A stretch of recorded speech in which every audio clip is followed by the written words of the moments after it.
ये माना गया है, ये कहा गया है कि शनि देव भी जिसकी पूजा करते हैं, जिसको गुरु मानते हैं, वो स्वयं काल भैरव है। वो अंधेरे में रहने वाले देवता हैं जो आपके अंदर के अंधकार को, अहंकार को भी और अंधकार को भी हटाते हैं, भगाते हैं। अब कैसे हुई काल भैरव की उत्पत्ति? काल भैरव आए क्यों?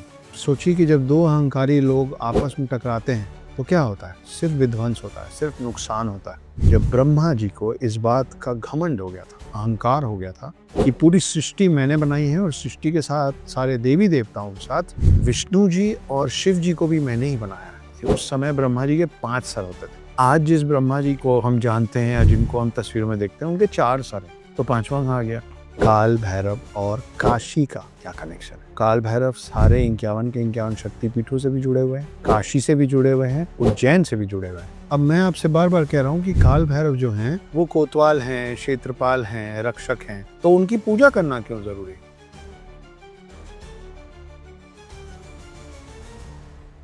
आप सबने कई सारे देवताओं और उनके वाहनों के बारे में सुन रखा है, जैसे कि नंदी। कोई नंदी पे हैं, कोई शेषनाग पे हैं, कोई चूहे पे हैं, कोई मोर पे हैं, कोई शेर पे हैं, कोई हंस पे हैं। पर एक ऐसे भी अवतार हैं जिनके साथ श्वान चलता है। श्वान मतलब कुत्ता, डॉग। आपने बहुत सारे देवताओं और असुरों के युद्ध के बारे में सुना है, मगर एक ऐसे भी अवतार हैं जिन्होंने सीधे ब्रह्मा पे हमला कर दिया था। उन्होंने ब्रह्मा के 5 में से एक सर अपनी एक उंगली के नाखून से ही काट दिया था। आपने बहुत सारे ऐसी तस्वीरें देखी हैं अलग अलग भगवानों की। किसी के हाथ में कमंडल है, किसी के हाथ में कमल है, कोई आशीर्वाद दे रहा है। लेकिन ये एक ऐसे अवतार है जिनके हाथ में त्रिशूल के साथ कपाल है। कपाल मतलब खोपड़ी, और वो खोपड़ी किसकी है? स्वयं ब्रह्मा जी की। आपने देवताओं पे चढ़ाने के लिए बहुत सारी अलग अलग बातें और चीजें सुनी हैं। किसी को फल चढ़ते हैं, किसी को फूल चढ़ते हैं, किसी को धतूरा चढ़ता है ना? अलग अलग भगवानों को अलग अलग, किसी को तिल चढ़ता है, किसी को राई चढ़ती है। मगर एक ये जो अवतार है उनको चढ़ता है मांस और मदिरा। मैं बात कर रहा हूँ काल भैरव अवतार की, जो कि शिव जी के एक अवतार है। कहाँ रहते हैं काल भैरव? क्यों हुई थी उनकी उत्पत्ति? ब्रह्मा जी का सर क्यों काटा? ब्रह्मा जी का सर काटने की उनको सजा क्या मिली? आज वो कहाँ पाए जाते हैं और आज उनकी आराधना करना क्यों जरूरी है? आज के वक्त में उनकी पूजा करना क्यों जरूरी है? कैसे जुड़े हुए हैं वो शनि देव से? कैसे जुड़े हुए हैं वो ब्रह्मा जी से और शिव जी से? कैसे जुड़े हुए हैं वो सारे शक्तिपीठों से? सब बताऊंगा इस वीडियो में। मेरा नाम है उर्मिला पुत्र Akshat Gupta. I am full time house husband, part time author, screen writer, poet and lyricist, और आप सभी सुनने वालों को अक्षत का शत शत नमन। आइए शुरू करते हैं। कौन है काल भैरव? वो जिनको सब लोग भय से, डर से जोड़ते हैं, या वो जो न्याय और दया के देवता है? क्योंकि वो तब प्रकट होते हैं, वो तब आते हैं जब आपके और मेरे जैसे लोगों के जीवन में सब तरफ अंधकार छा जाता है, जब हमको समझ नहीं आता कि हमको क्या करना है, जब हम पे कोई ऐसी विपदा, ऐसी कोई विपत्ति, ऐसी कोई प्रॉब्लम आती है जिसके लिए हम लोग खुद रेडी नहीं होते, खुद तैयार नहीं होते। होता है ना, कभी कुछ अचानक से हो गया जिसके लिए हम तैयार ही नहीं थे। ये वो वक्त है जब काल भैरव की मान्यता, काल भैरव की जरूरत बहुत ज्यादा बढ़ जाती है। एक ऐसे भगवान जो पाप को नष्ट करते हैं और भक्तों के रास्ते से सारी नकारात्मक शक्तियों को हटाते हैं। इसीलिए मैं कह रहा हूँ कि जब अचानक से, अकाल तरीके से दिक्कतें, परेशानियां आए, ये वो वक्त है जब काल भैरव हमारी मदद के लिए आने को तत्पर होते हैं। जैसे हमको कभी रात को डर लगे तो सबने बचपन से सिखाया ना कि हनुमान चालीसा पढ़ लो भाई, हनुमान जी को याद करो, भूत पिशाच निकट नहीं आवे। वैसे ही जब अचानक से कुछ दिक्कत परेशानी जीवन में आती है या 7:30 और ढैया शुरू होता है, तो शनिदेव का प्रभाव कम करने का बहुत बड़ा श्रेय जाता है काल भैरव को। अगर आप काल भैरव की पूजा करेंगे तो शनिदेव का आप पे जो प्रभाव पड़ रहा है उसमें कमी आएगी। शनिदेव का जो प्रकोप है वो घटेगा आपके ऊपर। काल भैरव में काल जो शब्द है, वो शब्द काल का मतलब ही होता है वक्त, समय। तो वो समय के स्वामी हैं, पाप नाशक हैं और अपने सारे भक्तों के रक्षक भी हैं। इसलिए काल भैरव का महत्व जो है वो आपको और मुझे, हम लोगों के जीवन में हमेशा ही उतना ही जरूरी होता है जितना बाकी सारे देवताओं का बाकी सारे वक्त में होता है। अब कैसे हुई काल भैरव की उत्पत्ति? काल भैरव आए क्यों? उसके पीछे एक कहानी है। काल भैरव एक रूप है शिव जी का ही, पर शिव जी को हम लोग क्या बोलते हैं? भोलेनाथ, भोले भंडारी, भोले बाबा। तो ये भोलेनाथ और भोले बाबा का रौद्र रूप क्यों आ गया? ये गुण जो है ना, ये हर इंसान में होती है, आप में है, मुझ में, सब में। हर उस शख्स को जिसको गुस्सा कम आता है, जो हमेशा मुस्कुराता रहता है, शांत होता है, जिसको बहुत रेयरली गुस्सा आता है, जब उसको गुस्सा आता है तो बहुत ज़्यादा गुस्सा आता है, फिर उसके गुस्से की कोई सीमा नहीं रहती। शिव जी भी ऐसे ही हैं, मुस्कुराते रहते हैं, सबकी सारी गलतियाँ माफ़ करते रहते हैं, सबको आशीर्वाद और वरदान देते रहते हैं, भगवानों में सबसे आसानी से प्रसन्न करने वाले भगवान हैं। लेकिन जब उनको गुस्सा आता है तो फिर तीसरा नेत्र खुलता है, प्रलय आता है, फिर उनके गुस्से और उनके रौद्र रूप के सामने कोई भी भगवान नहीं टिक पाते। ये सत्य है। तो ऐसे ही एक प्रकरण हुआ था जब ब्रह्मा जी को इस बात का घमंड हो गया था, अहंकार हो गया था कि पूरी सृष्टि मैंने बनाई है और सृष्टि के साथ सारे देवी देवताओं के साथ विष्णु जी और शिव जी को भी मैंने ही बनाया है, क्योंकि सृष्टि की रचना मैंने की है, पृथ्वी की रचना मैंने की है, इसलिए शिव और विष्णु को भी मैंने बनाया है। विष्णु जी ने उनको बहुत प्यार से समझाने की कोशिश की कि हम तीनों पूरक हैं, मतलब अलाइंड हैं, बराबर हैं, शिव जी, विष्णु जी और ब्रह्मा जी। हम तीनों में कोई बड़ा छोटा नहीं, हम तीनों का इम्पोर्टेंस, हम तीनों की महत्ता, हम तीनों की ज़रूरत सृष्टि को बराबर है, इसलिए हम में कोई ऊपर नीचे नहीं होगा। पर ब्रह्मा जी को बात समझ में नहीं आ रही थी। उस समय ब्रह्मा जी के 5 सर होते थे। आज जिस ब्रह्मा जी को हम जानते हैं या जिनको हम तस्वीरों में देखते हैं, उनके 4 सर हैं, तो 5वां कहाँ गया? वहीं पे आते हैं काल भैरव। तो ये जो पूरी बात अहंकार में बोल रहा था ना, वो था वो 5वां सर, ब्रह्मा जी का 5वां सर। बाकी के 4 सर क्या हैं? माना गया है कि ब्रह्मा जी के 4 सर 4 वेद हैं, 4 वेदों की बातें करते हैं, और 5वां सर था जो अहंकार की बात करता था। ये अहंकार वाला जो सर था, वही इस बात के अहंकार में, घमंड में लगातार विष्णु जी का तिरस्कार कर रहा था। और फिर जब सामने शिव जी आए तो उन्होंने शिव जी को भी ये कह दिया कि आपको भी मैंने ही बनाया, मेरे ही सोच, मेरे ही मस्तक से निकले हैं आप। शिव जी को बुरा नहीं लगा। शिव जी सबसे वरिष्ठ हैं, श्रेष्ठ हैं, क्योंकि पूरी सृष्टि का निर्माण करने वाले ब्रह्मा हैं, उनका हर गुण सृष्टि की हर चीज में आएगा। तो सारे देवी देवता गए शिव जी के पास और बोले कि अगर इस अहंकारी सर को ब्रह्मा जी से अलग नहीं किया गया तो पूरी सृष्टि, पूरे ब्रह्मांड, पूरी पृथ्वी का संतुलन बिगड़ जाएगा।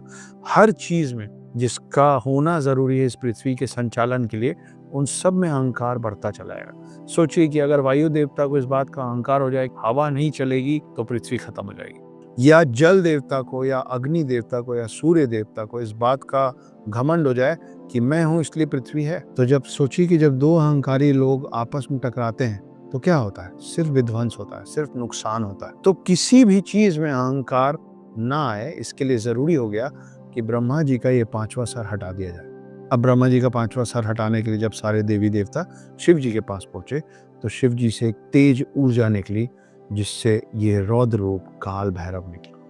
अब काल भैरव में, काल शब्द जैसा कि मैंने बताया, काल शब्द का मतलब ही होता है समय। इसमें, इस पूरी कहानी में जो हमको सीख मिलती है वो ये मिलती है कि शिव जी के रौद्र रूप ने सामने आके बताया कि अहंकार किसी का कितना भी बड़ा, शिव से बड़ा नहीं हो सकता। तो काल भैरव बाहर आए अपने हाथ में त्रिशूल और तलवार लेके, और ब्रह्मा जी का एक सर अपने नाखून मात्र से काट दिया। अब काट तो दिए, लेकिन भगवान हो या इंसान, ब्राह्मण या ब्रह्मा को नुकसान पहुंचाएंगे तो ब्रह्म हत्या का दोष तो लगेगा। काल भैरव पे भी लग गया। तो वो शिव जी के पास गए कि भाई मैंने ऐसा ऐसा किया, अब मेरे पे ये दोष लगा है, पाप लग गया है मुझको, इसका प्रायश्चित कैसे करूं? तो शिव जी ने बोला कि तीनों लोक में भटकते रहो ब्रह्मा जी का कपाल लेके, क्योंकि कपाल कट गया था। कपाल मतलब ब्रह्मा जी का वो सर काट दिया गया था। तो ब्रह्मा जी का वो सर पाप स्वरूप काल भैरव के साथ हो गया था, अलग ही नहीं होता, मतलब उनका पीछा नहीं छोड़ रहा था। तो एक हाथ में काल भैरव ने लिया वो खोपड़ी, कपाल, जो मैंने आपको शुरू में बताया था कि ब्रह्मा जी का सर, और दूसरे हाथ में त्रिशूल, ये लेके तीनों लोकों में भटकना शुरू किया। तो इस तरीके से काल भैरव के हाथ में ये जो कपाल आया, ये कपाल भरता ही नहीं था, ये कपाल शांत ही नहीं होता था, इसमें कुछ भी डालो। ब्रह्मा जी का कटा हुआ सर काल भैरव के हाथ में भिक्षा पात्र बन गया, भिक्षा कपाल भी कहा गया उसको। पर ये कपाल शांत नहीं हो रहा था। ये कपाल शांत हुआ फाइनली भारत देश के एक शहर में आके, वो शहर है काशी। तो अब मैं आपको बताऊंगा कि काल भैरव और काशी का क्या कनेक्शन है आगे। तो हर नदी, नाले, पर्वत, जंगल में भटकते भटकते जब काल भैरव पहुंचे काशी की सीमा पे, जैसे ही उन्होंने काशी की सीमा पे प्रवेश किया, उनके हाथ में भिक्षा पात्र, कपाल पात्र भी बोलते हैं, वो लेकर जैसे ही वो पहुंचे तो एक चमत्कार हुआ। अचानक से उनके पीछे वो जो उनका पाप पड़ा हुआ था, जो पाप का साया था, बहुत जोर से चिल्लाया और गायब हो गया। और अचानक से वो जो पात्र था, जो भिक्षा पात्र था, कपाल पात्र था, वो भी पूरा शांत हो गया और भर गया। इसीलिए काशी को कपाल मोचन तीर्थ भी कहा जाता है। ये भी काशी का एक नाम है और उस समय से शिव जी ने काल भैरव को वहां का क्षेत्रपाल बनाया। क्षेत्रपाल मतलब नॉर्मल वर्ड्स में बोले तो रक्षक, वॉचमैन, कि उस पूरी जगह का देख रेख और उस पे नजर रखने का काम क्षेत्रपाल का होता है। क्षेत्रपाल भी बनाया और साथ में दंड अधिकारी भी बनाया। दंड अधिकारी क्या होता है? आपने एक सुपर हीरो कैरेक्टर का नाम सुना होगा, उसकी सीरीज भी आई है, उसका नाम है द पनिशर। तो वो व्यक्ति जो गलतियों पे पनिश करे वो होता है पनिशर। दंड मतलब पनिशमेंट, अधिकारी मतलब वो जो दंड देने का अधिकारी हो। He who punishes you is called दंड अधिकारी। तो काशी में इसीलिए सबको मोक्ष मिलता है, क्योंकि काशी में पहुंचने के बाद आपके सारे पाप और पुण्य का पूरा हिसाब होता है। ये निर्णय होता है वहां पे, और निर्णय करते हैं स्वयं काल भैरव कि आपको कितना दंड भोगना पड़ेगा, आपने क्या क्या अन्याय किया है, क्या क्या पाप किया है। तो ये सब इसीलिए माना जाता है कि काशी में मोक्ष की प्राप्ति होती है। वहां पे काल भैरव स्वयं विराजमान है। लेकिन काल भैरव सिर्फ काशी में विराजमान नहीं है, काल भैरव और कई जगह विराजमान है। कौन सी है वो जगह? 51 की 51 शक्तिपीठ। शक्तिपीठ क्या है? बहुत शॉर्ट में बताता हूँ शक्तिपीठ के पीछे की कहानी, ये मान के कि आपको पता होगा। तो जब सती ने आत्मदाह कर लिया था और शिव उनके वियोग में उनका पार्थिव जलता हुआ शरीर लेके पृथ्वी का भ्रमण कर रहे थे, तो उनके शरीर के अलग अलग टुकड़े 51 अलग अलग जगहों पे गिरे थे। उन 51 जगहों को शक्तिपीठ कहा जाता है, क्योंकि सती ही शक्ति थी। तो ये जो शक्तिपीठ है 51 के 51, जैसे ही असुरों को और नकारात्मक शक्तियों को पता चला कि ये अलग अलग बॉडी पार्ट्स अलग अलग जगह गिरे हैं, शक्ति के बॉडी पार्ट्स में खुद भी कितनी शक्ति होगी, है ना, तो कुछ लोग उसको नष्ट करने की कोशिश कर रहे थे और कुछ लोग उसको प्राप्त करने की कोशिश कर रहे थे, ताकि उनकी खुद की शक्तियां बढ़े। इन सारी शक्तिपीठों में गिरे उनके सारे देह के अलग अलग अंगों को बचाने का काम फिर इसी क्षेत्रपाल को दिया गया है, जो है काल भैरव। इसीलिए किसी भी शक्तिपीठ की यात्रा भैरव दर्शन के बिना संपूर्ण नहीं मानी जाती। अगर आप किसी भी शक्तिपीठ गए लेकिन आप वहां जाके वहां के काल भैरव की दर्शन नहीं करेंगे, तो काल भैरव का दर्शन करना बहुत जरूरी है।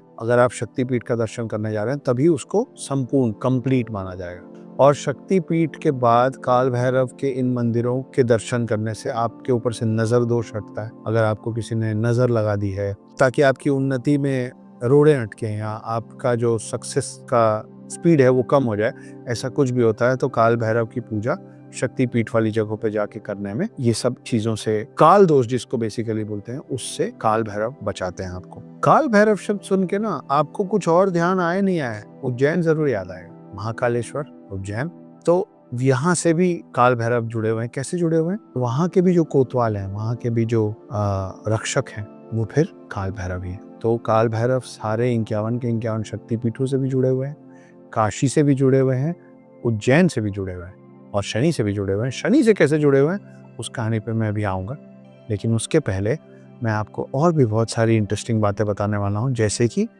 मदिरा और मांस काल भैरव को क्यों चढ़ाया जाता है। सुनते जाइए। अब मैं आपसे बार बार कह रहा हूँ कि काल भैरव जो हैं वो कोतवाल हैं, क्षेत्रपाल हैं, रक्षक हैं, तो उनकी पूजा करना क्यों जरूरी? उनकी पूजा से आपको प्राप्ति किस चीज की होगी? उनकी पूजा से आपको अद्भुत साहस और अटूट रक्षा की प्राप्ति होती है। आप अगर किसी भी तरीके के भय या असुरक्षा से घिरे हुए हैं, आपका मन विचलित है, आपको लग रहा है किसी बात का डर लग रहा है, तो काल भैरव जी की पूजा, काल भैरव भगवान की पूजा करने से आपके आसपास एक सुरक्षा कवच तैयार होता है, जो आपको इस तरीके की नकारात्मक शक्तियों से, असुरक्षित सोच से, आपके अंदर पल रहे बुनते हुए डर से आपको बचाता है।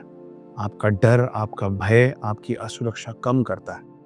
अगर आप ऋण में दबे हुए हैं तो काल भैरव की पूजा से आपको ऋण मुक्ति की प्राप्ति होती है। मोक्ष की प्राप्ति में तो उनका योगदान है ही है। साथ में अगर शनि का प्रभाव है और अगर आप काल भैरव की पूजा करते हैं तो शनि का जो प्रभाव आपके ऊपर है, चाहे वो ढैया का हो या 7.5 का हो, उसका प्रभाव घटाने में भी काल भैरव की पूजा का बहुत बड़ा महत्व है। उसकी बहुत ज्यादा जरूरत है, क्योंकि पुराणों में काल भैरव को शनि देव का गुरु माना गया। तो गुरु के ऊपर तो कोई नहीं होता है, इसीलिए मैं कह रहा हूँ कि शनि का अगर दोष है आपके ऊपर, 7.5 या ढैया, तो काल भैरव की पूजा आपके लिए बहुत बहुत इफेक्टिव है, बहुत बहुत प्रभावशाली है। बाकी सारे भगवानों की पूजा से इनकी पूजा में थोड़ा फर्क है। क्यों फर्क है?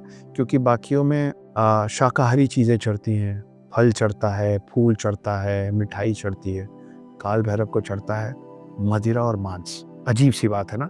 मैं भी जब पहली बार सुना था और जब मैंने इस चीज़ को एक्सपीरियंस किया, इसका अनुभव किया, तो मुझे भी बड़ा अटपटा लगा था कि ये कैसे भगवान है जो मांस और मदिरा का सेवन करते हैं। ये मांस और मदिरा का सेवन नहीं करते हैं। आप चाहे ड्रिंक लेते हो चाहे ना लेते हो, आप नॉन वेजिटेरियन हो या ना हो, आपको एक चीज़ तो मानना पड़ेगा कि इसको अच्छी चीज़ों की श्रेणी में तो नहीं मान सकते। आप ड्रिंक करते होंगे, अल्कोहलिक नहीं होंगे, लेकिन आपको शराब का सेवन, मदिरा का सेवन पसंद होगा शायद। अगर पसंद भी है तो भी आपको कहीं ना कहीं आपके अंदर मालूम है कि ये मेरी आदत अच्छी तो नहीं। Same goes with non veg also, है ना। मांस खाना पसंद हो सकता है, चिकन मटन खाना पसंद हो सकता है, मगर इसका मतलब ये नहीं कि वो जो चीज़ पसंद है वो सही है। काल भैरव को मांस और मदिरा इसलिए चढ़ाया जाता है क्योंकि उसको नकारात्मक श्रेणी में डाला गया। ये तामसिक भोजन है, ये राक्षसी भोजन है ना। तो हमको जब हमारे अंदर से इस तरीके की चाहत को हटाना होता है, जो एक तलब उठती है ना शराबियों के अंदर, चाहे आप स्मोक करते हैं, चाहे आप ड्रिंक करते हैं, कोई भी तरीके का नशा करते हैं, आपको मन होता है बार बार वो करने का। उस तामसिक प्रवृत्ति को घटाने के लिए हम इसको सरेंडर करते हैं काल भैरव के सामने, ना कि उनको प्रसाद के तौर पर चढ़ाते हैं। ये समय के साथ मान्यता बदलती चली गई है, लेकिन मदिरा और मांस जो है वो काल भैरव को इस सोच के साथ चढ़ाना चाहिए कि अब से हम इसका सेवन नहीं करेंगे। जैसे हम बोलते हैं ना कि आज से त्याग दिया, या अपने शरीर से, अपने घर से जब हम कुछ बाहर करते हैं तो उसको बाहर कहीं तो रखते हैं, दे देते हैं, अपने से दूर कर देते हैं। काल भैरव को मांस और मदिरा चढ़ाने का मतलब यह है कि मेरे अंदर की इस तरीके की नकारात्मक चाहतों को, मेरी इच्छाओं को आप हर लीजिए। हर हर महादेव उन्हीं का है काल भैरव। तो ये खराब आदतों को हर लीजिए। वो अंधेरे में रहने वाले देवता हैं जो आपके अंदर के अंधकार को, अहंकार को भी और अंधकार को भी हटाते हैं, भगाते हैं, दूर करते हैं। ये सब अंधकार और अहंकार में ले जाने वाली वस्तुएं हैं जिसको वो हर लेते हैं ताकि आप उससे बचे रहें। ये कारण है, ना कि प्रसाद के तौर पर चढ़ाने का। जो भी व्यक्ति, जो भी लोग किसी भी अदृश्य बाधा, कई बार हमारे साथ ऐसा होता है ना कि हमको लगता है कि यार पता नहीं क्या हो रहा है, होता होता काम अटक गया, हो ही नहीं पा रहा है, पता नहीं, समझ नहीं आ रहा है क्यों ऐसा हो रहा है, ये तो डन हो चुका था फिर भी नहीं हुआ। इस तरीके की जो अदृश्य बाधाएं होती हैं, किसी ने जलन और ईर्ष्या की नजर आप पे डाल दी है और वो आपसे लग गई है, ऐसे लोगों के लिए काल भैरव की उपासना करना, पूजा करना अत्यंत प्रभावशाली।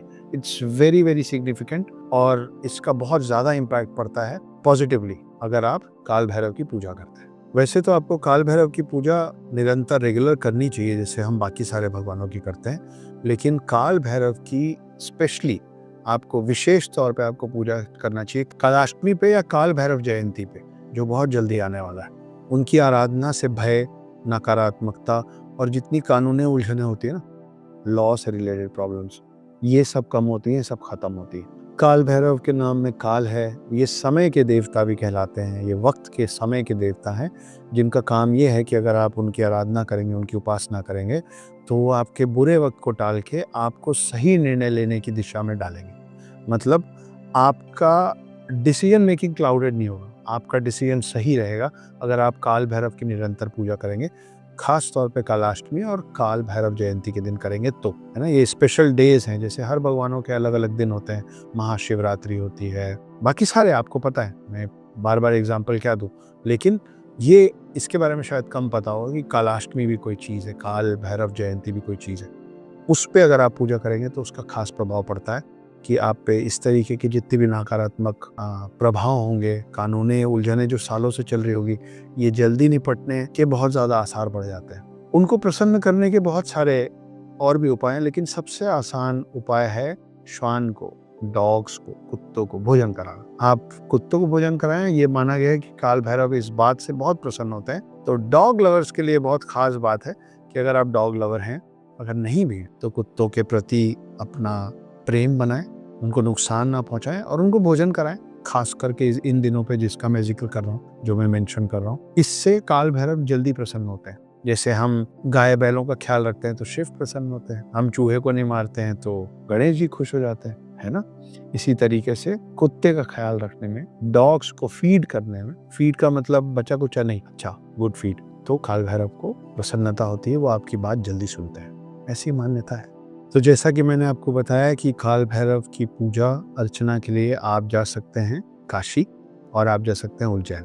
मेरा ये मानना है और आप सभी लोगों से मेरी ये प्रार्थना है कि इतने आपाधापी वाले जीवन में, भागदौड़ वाले जीवन में इन चीज़ों के लिए समय इसलिए निकालिए क्योंकि यही सारी चीज़ें आपके जीवन की परेशानियाँ जिसके लिए आप भाग-दौड़ कर रहे हैं, उससे आपको बचाएँगी। अगर कानूनी पचड़ों में फँस के 500 बार और कानून के दरवाजे कोर्ट जाना है अपना काम-धाम छोड़ के, मेरी सलाह ये है कि 500 बार जाने की जगह एक बार काशी और उज्जैन खुद जाइए, काल भैरव की आराधना कीजिए। पूरे विधि-विधान से वहाँ पंडित बैठे होते हैं उनके मंदिरों में, उनसे पूछ के कुछ घंटे लगेंगे, कुछ दिन लगेंगे, लेकिन इसको कीजिए क्योंकि ये आपके अच्छे के लिए आलस से हटता है। जैसा कि मैंने आपको बताया कि शनि देव से रिलेटेड जितनी भी परेशानियां हैं, इन सब चीज़ों से आप भय से मुक्त होते हैं। काल भैरव आपको समझाते हैं कि अगर आप सही हैं तो आपको किसी चीज़ से डरने की ज़रूरत नहीं है। काल भैरव वो हैं जो काल के भी काल हैं, जो आपका वक्त पलटने की, समय बदलने की क्षमता रखते हैं, जो मृत्यु से, शनि से और समय से लड़ जाएंगे आपका साथ देने के लिए, अगर आपका विश्वास होगा उन पे तो जाइए, समय निकालिए, सह परिवार जाइए, जिसको जिसको दिक्कत है उनको लेके जाइए। इनकी आराधना, इनकी पूजा करने से आप भय मुक्त होते हैं, आपका आत्मविश्वास बढ़ता है, आपको किसी चीज़ से भय नहीं लगता है, आपको सारे निर्णय लेने में बहुत ज़्यादा क्लैरिटी होती है, आपको मालूम होता है कि आप जो कर रहे हैं वो सही है। काल भैरव की आराधना करते रहिए। मगर अगर किसी भी वजह से आप आने वाले इन दिनों में, जो मैं कालाष्टमी बता रहा हूँ, काल भैरव जयंती बता रहा हूँ, उसमें किसी भी वजह से अगर आप काशी भी नहीं जा पा रहे हैं और उज्जैन भी नहीं जा पा रहे हैं, तो एक ऐप बता रहा हूँ जहाँ पे जाके आप ये दोनों पूजा करवा सकते हैं। वो है श्री मंदिर ऐप। श्री मंदिर ऐप में जाइए, अपने गोत्र के साथ, अपने नाम के साथ पूरे विधि विधान से काशी और उज्जैन के मंदिरों में काल भैरव की पूजा करवाइए। पहले तो मैं बोल रहा हूँ कि खुद जाइए, किसी वजह से अगर नहीं जा पा रहे हैं तो ये ऑनलाइन होगा, आपके नाम और आपके गोत्र के साथ होगा और इसकी पूरी वीडियो रिकॉर्डिंग आपके पास आएगी, ताकि आपको पता रहे कि आपने श्री मंदिर के द्वारा जो करवाया है वो पूरे विधि विधान से एक्सपीरियंस्ड, अनुभवी पंडितों के हाथ से आप ही के नाम और आप ही की गोत्र को बोल के पूरी पूजा की गई है। जो भी उसकी सामग्री होगी वो आपके दिए हुए एड्रेस में भारत के किसी भी कोने में श्री मंदिर वाले पहुंचा देंगे। ज़्यादातर बार मैं खुद मंदिर जाता हूँ, पर अगर कभी कभार किसी भी वजह से नहीं जा पाता हूँ तो जो खास दिन होता है मैं भी श्री मंदिर के पास जाता हूँ। आप भी जाइए, जा पाए तो ज़रूर जाइए, ना जा पाए तो ज़रूर जाइए। श्री मंदिर के द्वारा पूजा करते रहिए। काल भैरव और बाकी सारे देवताओं पे अपनी आस्था बनाए रखिए। काल भैरव के साथ बाकी सारे देवी देवताओं की पूजा करते रहिए। जब जब जिनके बारे में बताया जा रहा है उनके बारे में जानिए। अपने आने वाली जनरेशन्स को बताइए कि अगर आप ऑफलाइन जाके पूजा नहीं करा पा रहे हैं तो ऑनलाइन वो सारी पूजा आपके लिए श्री मंदिर ज़रूर करा देगा। मैं अगले वीडियो में आपके पास फिर आऊँगा, कुछ नई बातों के साथ, कुछ नए तथ्यों के साथ, कुछ नई कहानियों के साथ। तब तक अपना ख्याल रखिए, अपने अपनों का ख्याल रखिए, स्वस्थ रहिए, व्यस्त रहिए, मस्त रहिए। सी यू वेरी सून।